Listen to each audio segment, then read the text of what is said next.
Fistful of Lead, but it's might and melee, and we are using magic and mages, which you kind of have to do when you're fighting monsters in fantasy mazes. Let's take a look at our survivors from the last episode, and we'll talk a little bit about how this game works, what we did right, and what we did wrong. We are down to just 3 heroes who have found what do you call the semi-boss, the mid-boss? Not the final boss. They have found the second quest room in the dungeons of the Orc Warlord. In the center, we've got he of the blue pointy hat with the stars on it. That is our leader, Carletto the Wizard. In our last episode, we did something wrong with him. He was the MVP by spamming Magic Arrow. However, when you cast a spell, you are supposed to rest for a number of turns equal to the complexity of that spell.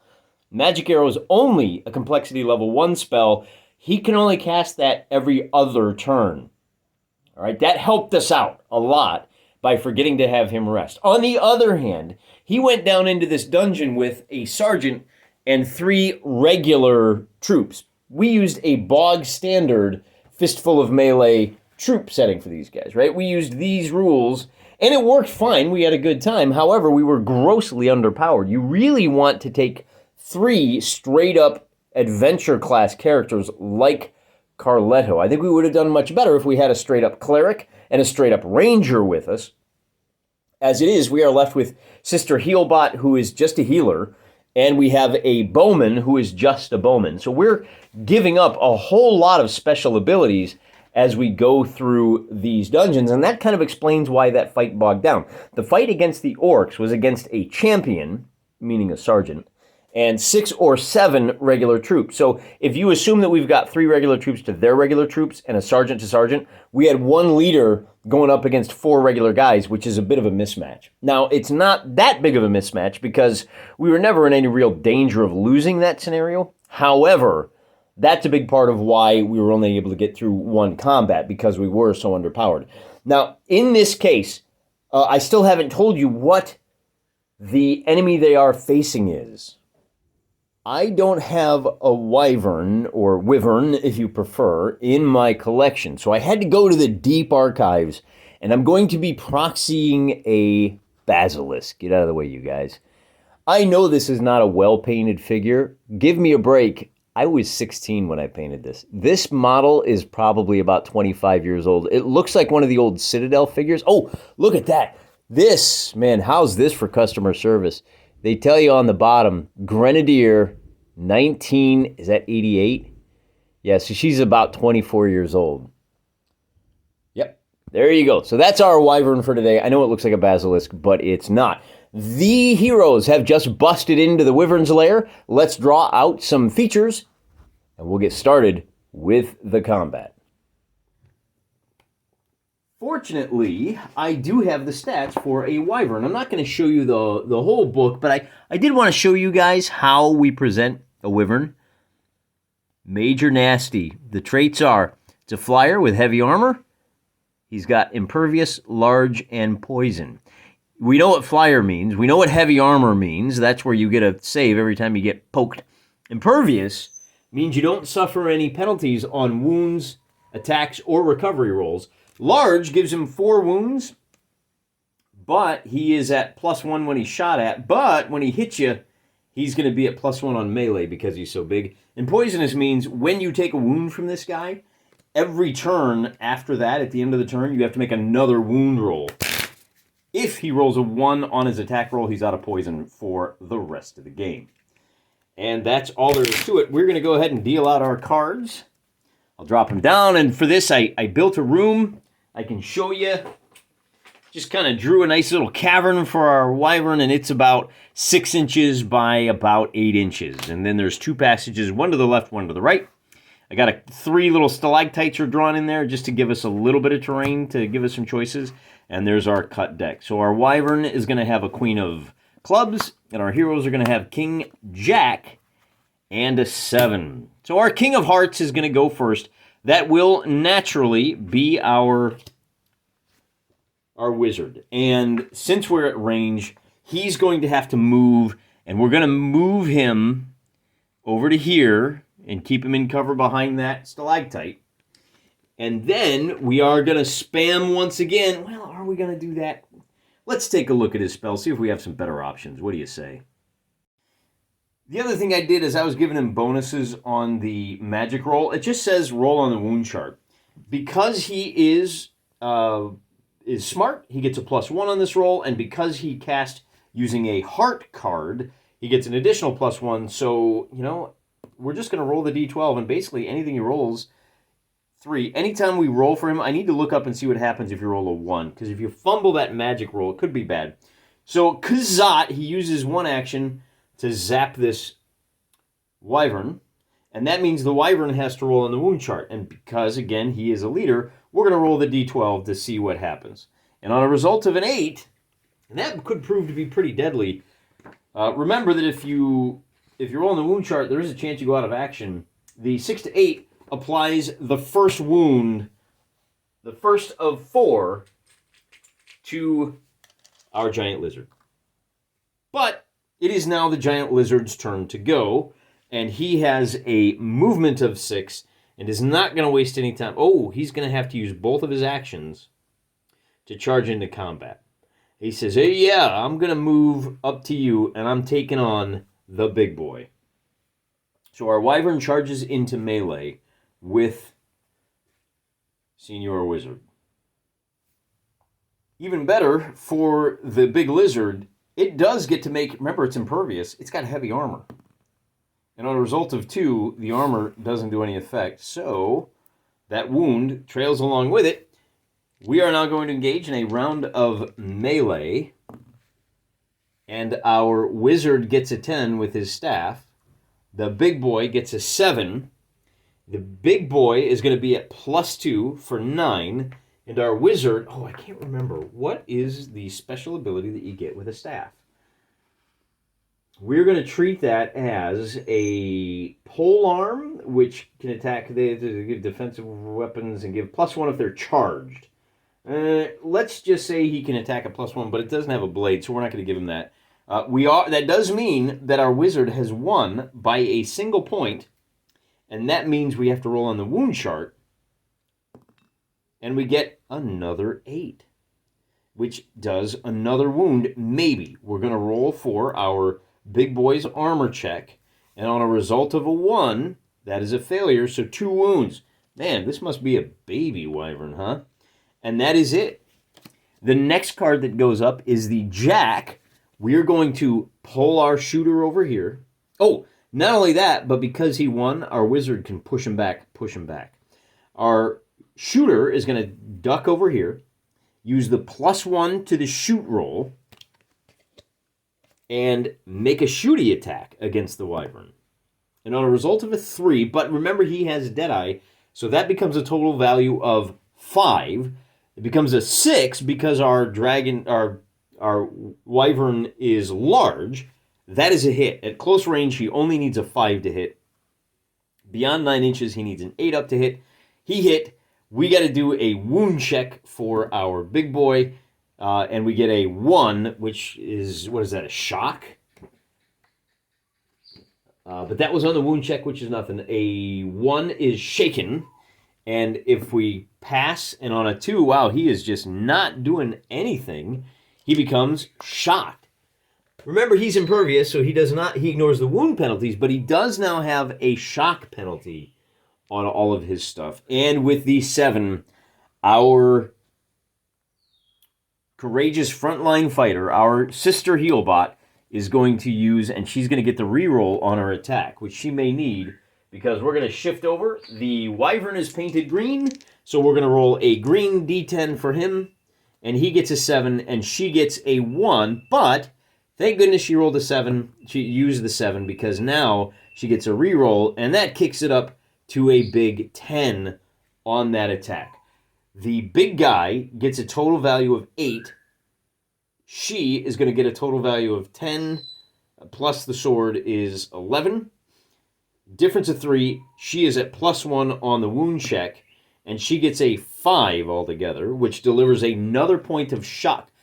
Oh, he should fall over because he lost, and he should have made a recovery check after that wound. Okay, well, I guess he was just enraged for that first turn. We'll just blow it off that way. So that shock, maybe it's a shock, because he does get to do his check with a result of a 7. That gets reduced to nothing. And that is the end of the first round of combat, which I think we can all agree went well for our heroes.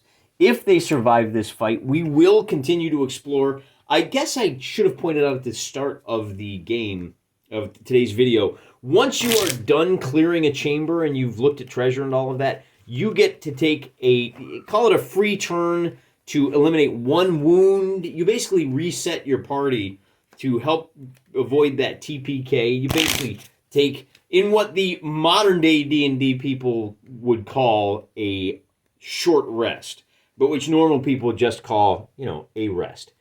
There's our shuffled deck of cards. We're going to cut it, and we're going to deal 1 for the lizard. He's going last, and we're going to deal 1, 2, 3 for our heroes.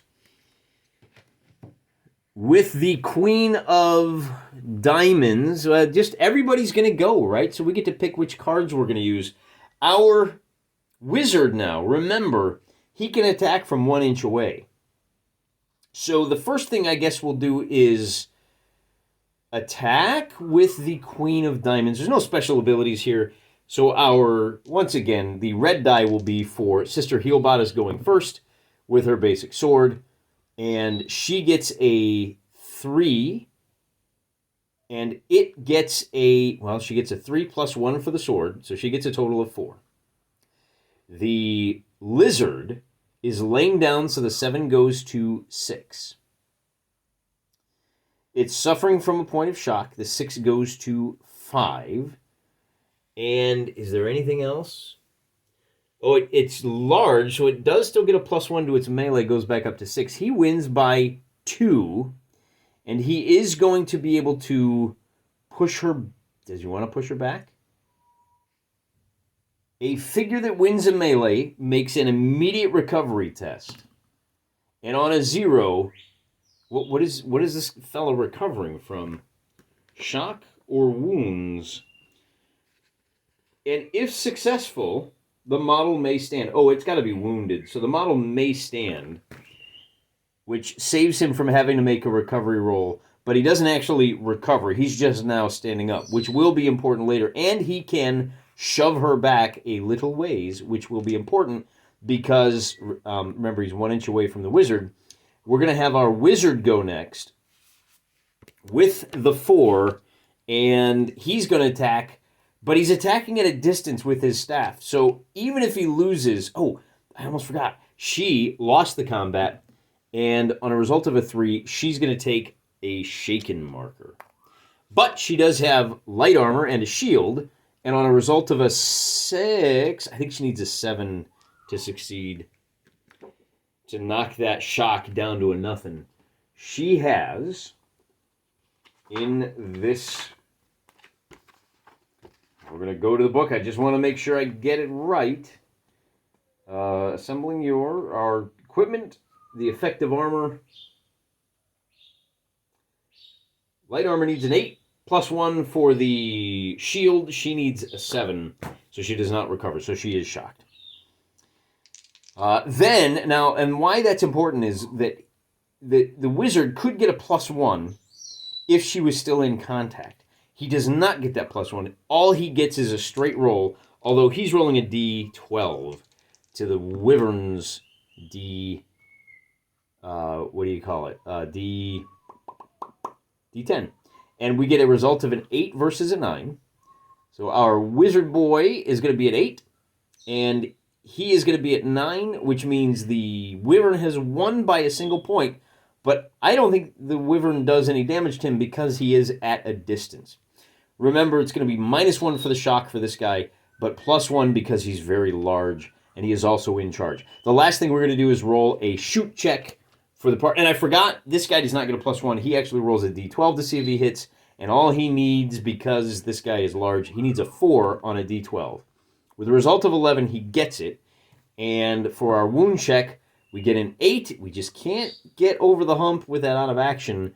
The big guy is going to try to reduce the wound to a shock. And with a result of 6 on the heavy armor, all he needs is a 5. He does. He is now suffering from 2 shock. The only thing he can do now with his action is try to recover from those 2 shock.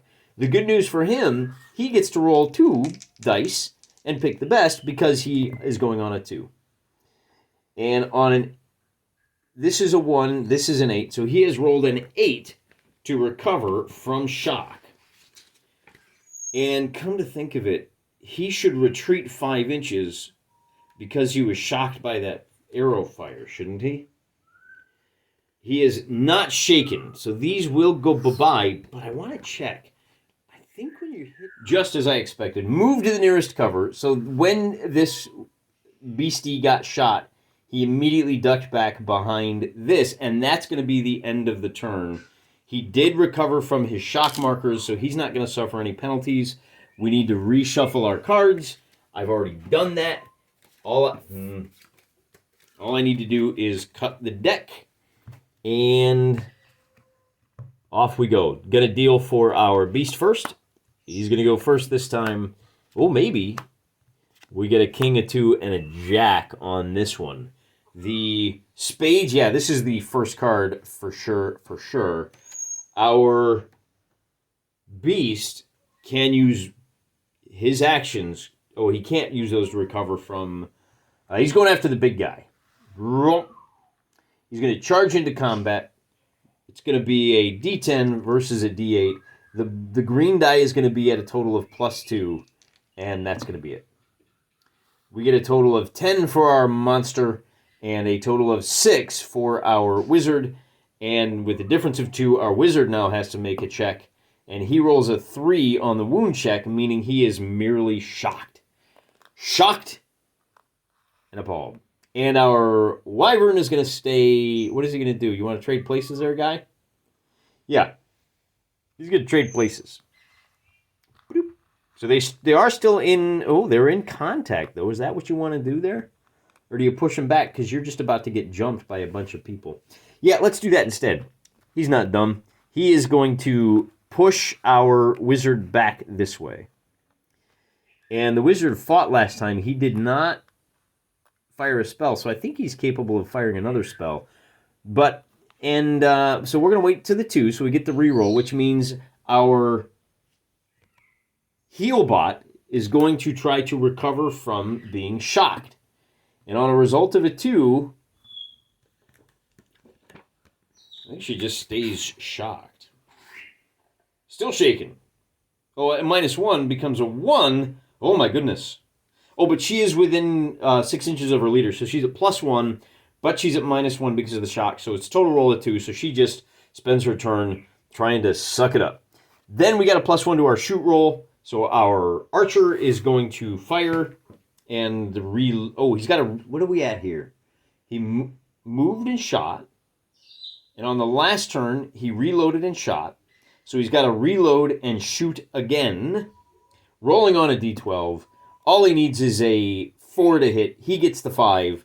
Rolling on the wound chart, he gets a 5 for that, and that just delivers another shock to our big guy. He is shaken. Unless he passes his check, in which case nothing happens. And he does. His armor check is an 8. All he needs is a 5. Nothing happens. And our archer needs to reload. Then we're going to go ahead and we'll cast another spell.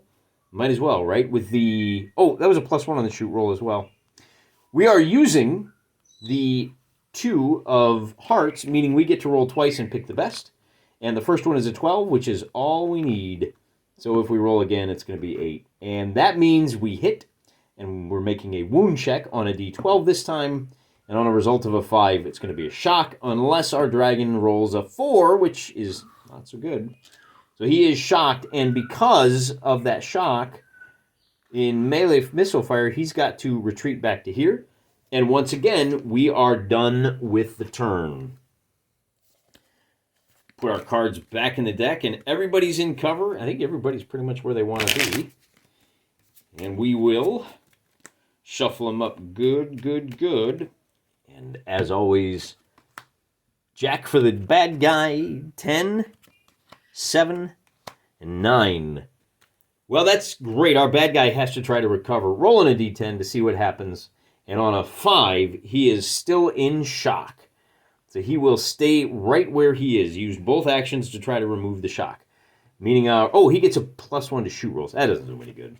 All right, so all 3 of our guys, it doesn't matter who's going when. Let's put our... First, we'll roll to see if she recovers. And a 7, -1 for the shock, +1 for the leader, means she has recovered and she is not shaken. Then we're going to roll for him to see if he can recover. Oh, I think he probably should have rolled recover last turn, huh? You got a 7, he's not shaken. This is his turn of rest. Alternatively, last turn he was not shaken and he fired his... Yeah, that's probably the way to do it, to keep this as accurate as possible. Last turn he recovered. This turn he fires his arrow at the guy. But then why was he back there? Sorry, guys. This turn he makes his recovery roll. He's going to have to spend one more turn resting. And that means we are back to this guy firing his arrow on the 7, which means reroll 1 die. So our shooter gets the reroll. And we want to do that because our big boy is in cover now, meaning he's going to be at a -1 to that shot. Rolling a d12. We're at +1 for the size, -1 for the cover, trying to get a 5 up on a d12, and on a 3 we miss, but we're going to reload, so he is now capable of firing next turn. That is the end of the turn.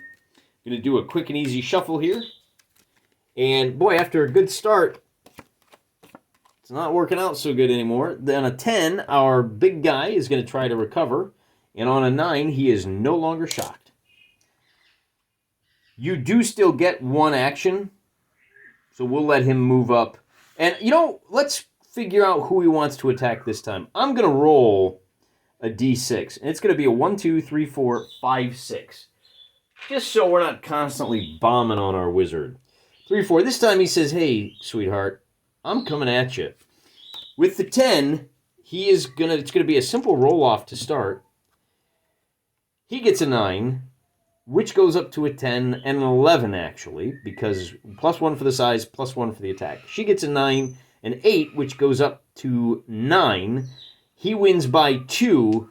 She has to make a straight wound roll. And on a result of a 1, she is going to take 1. Oh, it's shaken. But she has a chance to negate it with her armor, and on a 9, she does. He won. He says, well, at least let me push you back a couple of inches. And then we have 3 shots. We are going to go with a reroll 1 die for our shooter. And he's going to be rolling a d12. And he hits, forcing a wound check with a result of a 6 on the big guy. That's going to be a wound. With a successful armor save, it delivers a shock, and he gets pushed back behind cover once more. Then our lady hero can charge in with the... who do we want to charge in first? Let's charge in with our wizard. He's going to stop... No, we got to charge in with her first. So she's attacking on the 9. And this will be important. You'll see why in a little bit here. It's going to be a straight combat, although our big guy is now at an even roll. He's a -1 for the shock and +1 for the size, of course. It's going to be a tie, 4-4, and on a tie, they stay locked in combat. This is why that is important. Remember, he is at +1, -1, becomes a 4. She is at +1 for the sword. It's a tie. Now, on the 7, our big guy is going to move up, and he's going to be able to attack, and our monster is going to be at... So our wizard gets a reroll on his d12. Our monster is going to be at -1 for the shock, -1 for the assist. Oh, I got that wrong. We're going to roll all 3 of these dice. This gets really complicated because we got 2 guys that are attacking the wyvern. And he only gets a 3, which drops down to a 2, then back up to a 3. And then, because of the additional assists, it falls back down to a 2. Our heal bot gets a 7, which goes up to an 8, And our big guy is not going to do any rerolls. So we have a difference of 6 to see if she wounds him. And a difference of 6 means on the wound chart, you're going to be at a +2. So D10, we're at +2 on the wound chart, gets a 9. If he rolls a 1 through 4 on this armor check, he's out of action. Well, he got a 6. That is a wound, however. That does knock him down again, and he has one last wound. We have a difference here of 8, which is going to be at +3 on the wound roll for our quarterstaff, which gets a total of 14. And on the armor check, on a 0, it gets knocked down to another shock on top of our wyvern. And with that, we can move on. Oh, he gets to reroll 1 die. Let's reroll. Oh, he gets to reroll 1 die. We like all the dice he rolled. It would be nice if we could force the wyvern to reroll that 10 and hope for a 1 through 4. But I don't think you can do that. I think your figure played that card. So your figure is the one that has to reroll the die. Simple shuffle. Our bad guy gets the 8 of hearts, and our good guys are going to get an 8, 9, and an ace. And we are going to use the ace of hearts to start the ball by which special ability do we want to use? If we use the 7, we don't want to go first. We want to go first. So we're going to use it as just a straight whatever. Going first with a heart, launching a magic bolt at the downed monster, and on a result of a 4, he misses. No, that's still a hit because he is at a total of +2. 1 for the heart, 1 for being smart. That's a 6. He only needs a 3 or 4 up. So he hits, and on the wound check, we're going to get the big 12. Now, if we fail this on a 1 through 4, the wyvern is... Oh, I'm sorry. He's out of action anyway, because all that does is reduce the out of action to a wound. That is the 4th wound, and he shot him while he was laying down, which is exactly what you do to the monsters and the forces of chaos. How about that? Our 3 heroes were able to dispatch a great big honking worm, and now we get to go to the fun part, and that is the treasure. We have a lovely little treasure chart. On a 1 through 7, you get gold. And on an 8, 9, or 10, you get a magic item. And on a 4, we are going to get a large bag of gold worth 3 renown. Unfortunately, we're only going to be able to take 1 of those. And now because we succeeded, we can actually bail on this dungeon. We can get out with the 2 bags of gold if we wanted to. But if we did that, we wouldn't get to show you the rest of the dungeon, and that's what we want to do. On a 1, 2, 3, we're going to take this passage. On a 4, 5, 6, we are going to take that passage. And on a 4, 5, 6, we're going to take that passage. So let me show you how that works. This is our dungeon design deck. It's the same deck we used last time. I haven't shuffled it up at all. There are 2 aces left in this deck. If the next card we uncover is the 3rd ace, we fight the final boss. I'm not going to tell you what that is until we encounter it. If it is a number card, we do go through more passages. In the last episode, we had to go through a ton of passages. We didn't find any rooms. If we have a jack, queen, or king, or ace... No, I'm sorry, jack, queen, or king, we have a room. So with a result of a 10 and a 10 of diamonds, checking our chart, on a 10 of diamonds, we have a long passage that dead ends, and there are 2 doors at the end of that long passage. So we'll just draw a long old passage, and then we'll put a door on one side, and we'll use the standard door on another. There's your dead end right there. Let's go ahead and walk on down to the hallway, and we'll have our sword gal busted open. And for this now, we need to move the camera a little bit. We're at the edge of the map here, guys. We're going to deal out our 3 action cards, and we're going to have to choose which cards go first. So, because there may be a monster on the other side. A 9 means our Healbot goes first. She's got the heaviest armor, and On the other side of the door, she finds, hey, we have our first actual chamber.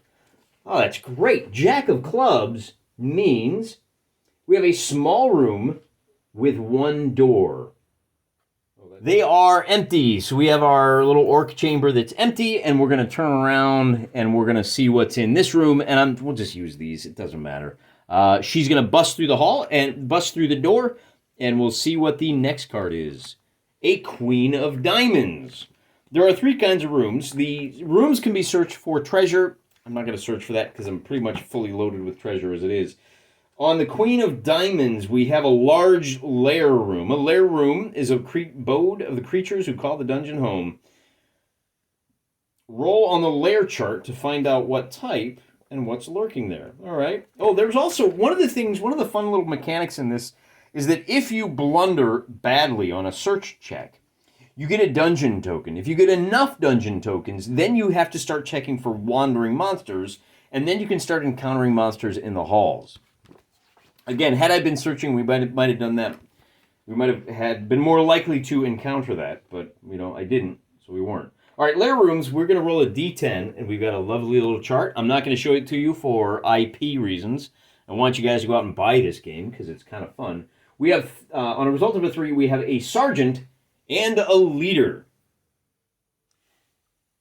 We have a leader with 2 swords, and our sergeant will have both a shield and a spear. The leader is in heavy armor. The sergeant is in light armor, but he does have the shield. So even with the light armor, he's going to make his saves on a 7-up.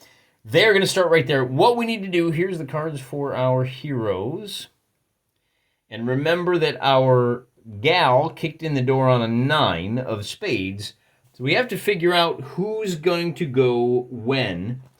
And with a jack and a 6, what that means is she's going to get to go first. And she is going to race up, and she has 1 action to close to grips with the sergeant. Then the leader is going to get to go, and he's going to be a +1 on close combat. Right, so she is going on the 9. And she is going to get a +1 to her attack. That sergeant is rolling a d10. And they're both going to be at +1. We score 9s and 9s. They're both a +1 for the weapons, but she is at +1 because she charged. So that means it's going to be a straight wound roll on the sergeant, who has a 4, and now he is shocked. What? Bring. And he gets to make an armor check, and on an 8, that shock gets stepped down to nothing. Then we have a jack, and either one of these guys can go on the Jack of Diamonds. Since since he won, he's going to push her back a little ways. And that means he gets to do a close combat where he is at a total of +2 to her +0 because he is attacking her at a distance. With a difference of 3, he's going to get a +1 on the wound check. An 8 is a wound, and unless she can successfully save this, which she can't, she's going to go down, ouch, with a wound. Remember, he's got a polearm, so we can attack her at a distance. Then we're going to use the 8 for our wizard, who hasn't cast a spell yet, and he's going to step up and say, Alakazat! And with a d12, by the way, there's no charger, right? So with a d12, he rolls an 8 to hit, and then he makes a wound check, and on that wound check, he's going to get a 1, but he does get something else. What's the deal on the wound check for the spell? I think that means nothing happens.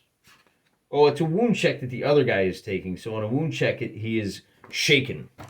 And because he's shaken, he's going to have to dive for cover. He says, they shooting at me. He ducks back here, and then it will be our shooter's turn to shoot an arrow at this guy. And he does get a reroll, which is good for him because he got the 1. And on a 9, that will be a hit. And on the wound check for that arrow, it's going to be a shock. And that drives this guy back again. So our leader now has to make a recovery check. And on a 10, he loses his shock. He only has 1 action, and he's going to have to circle around. Let's see how far he is from our fallen soldier. It's going to be about 3 inches to there and 2. Yeah, he can get... Oh, he's actually only able to move 4 inches. That's as close as he can get. Remember, he's wearing heavy armor, which gives you a -1 to move. That is the end of the turn.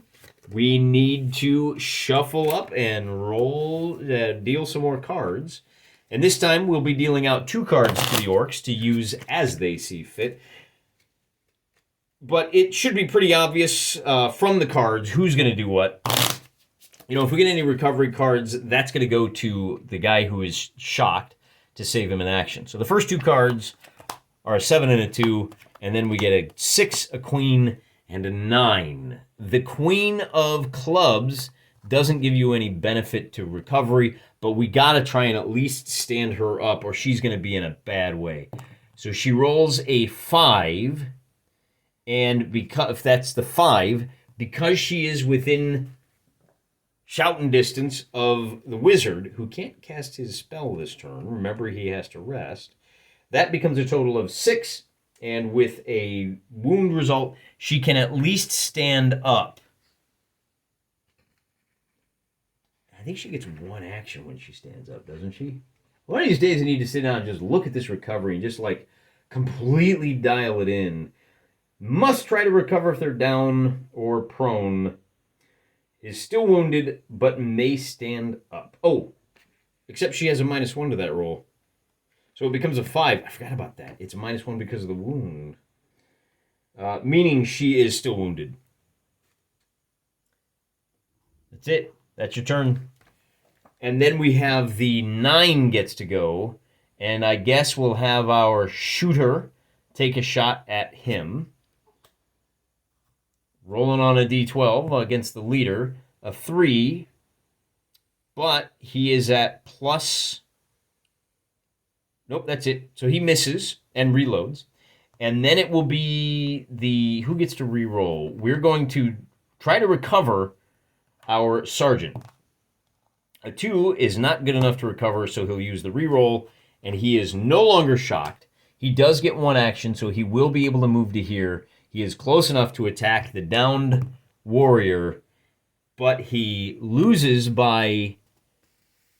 Well, he is going to be at +1. So he's at 7. +1 for the weapon. He's at 8. +1 because she's down. He's at 9. She is going to be at +1 for the weapon.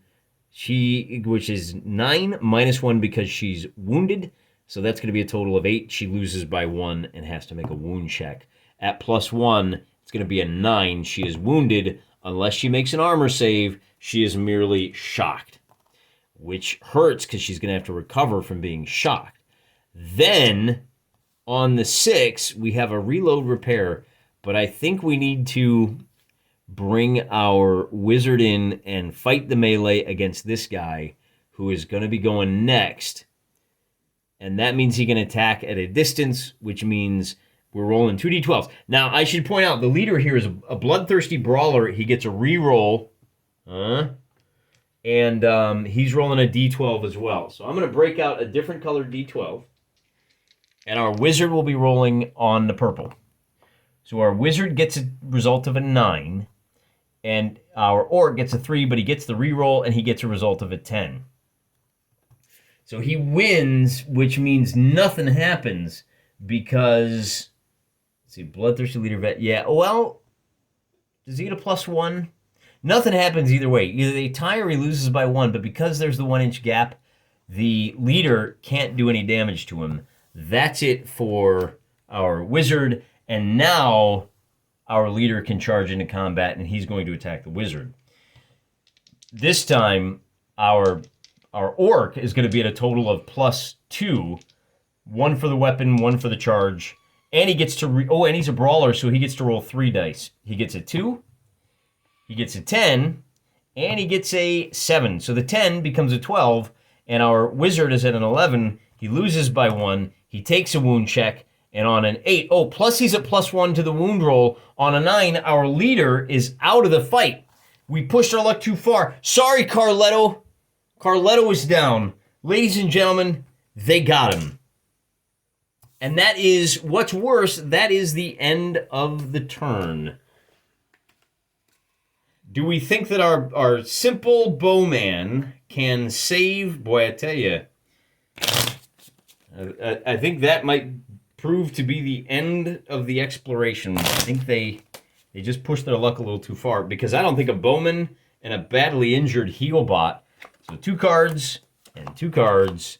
Oh, look at that. That's fun. 2 jokers. What are the odds? King and a 3. So the good news is at least she gets to try to recover first from the shock. And she doesn't even recover from that. Actually, she routes. Because that 2 becomes a 0. And she's had enough. It's -1 for the wound, -1 for the shock. Or, well, no. I think it's just -1 for the wound, right? Strike 1 for each wounded shaken. Yeah, she routes. And when you route, we're just going to pull her off. Because with the 3 left, that means both of our guys are going to get to go. We're going to use the 5 for the leader, who's going to make his 2 rolls on the D12 versus a simple D8. Remember, he's a shooter. He doesn't do melee so hot. He's going to roll the D8. And with a pair of 2s, wow, look at that. A pair of 2s, which becomes a 4, and he's going to wind up with a 6. He wins by 2. How about that? And with a 6, he's going to deliver a wound, unless this guy makes his save, which he doesn't. So he actually manages to knock the leader on his butt. Look at that. And he says, I'm going to back off a little bit, which forces this guy to use both of his actions to close. And now it's going to be a D10 versus a D8. We'll see if our ranger can do... Oh! The pair of 1s. Everybody drops their weapon. But that said, I think this guy still manages to win because he's at +2. We got to make a wound check for our ranger. And a 6. Now he has light armor. A 9 means the 6... That becomes a shock, and when you are shocked, so he's going to be at -1, and our boy is going to swap places. And that way the ranger can't simply run away. Remember, the ranger is fighting with just a dagger, so he doesn't even get a +1 for the sword bonus. And we can shuffle up our cards. Give him the old riffle, give him a little couple of cuts, and we're going to deal 2 for the orcs and 1 for my boy. Our orcs get to go first. We're going to treat this as a Queen of Hearts, so the wound goes bye-bye, and then we are already locked in combat with the Queen of Hearts. We're going to roll 2 12s and a 10. The 12s are for the... Oh, no, 2 12s versus an 8. And it's going to be... This one's going to be ugly. So this 6 is going to be a... He's outnumbered for 5. He's shocked for 4. So he's at a total of 4. And then our leader is going to be at a 9. +1 for the charge, +1 for the... He's at a total of 11. A difference of 7 means it's going to be a wound check with a D12 +3, a 4. That becomes a 7. That is a wound. So our guy fails his check and he falls down. And I'm going to call it right here. It's pretty obvious what's going to happen. You've got a sergeant and a leader fighting just a regular mook. And our heroes were able to wipe out they were able to defeat a great evil, but at what price? At what cost? At the cost of their lives. They took out a few orcs, and they took out the big lizard, but they didn't even get out with any gold. And now you see how the game works. I will point out that some of the cards, when you go through, let's just out of curiosity, here's our dungeon deck. If they'd gone one more room. Yep, so we got a King of Diamonds now.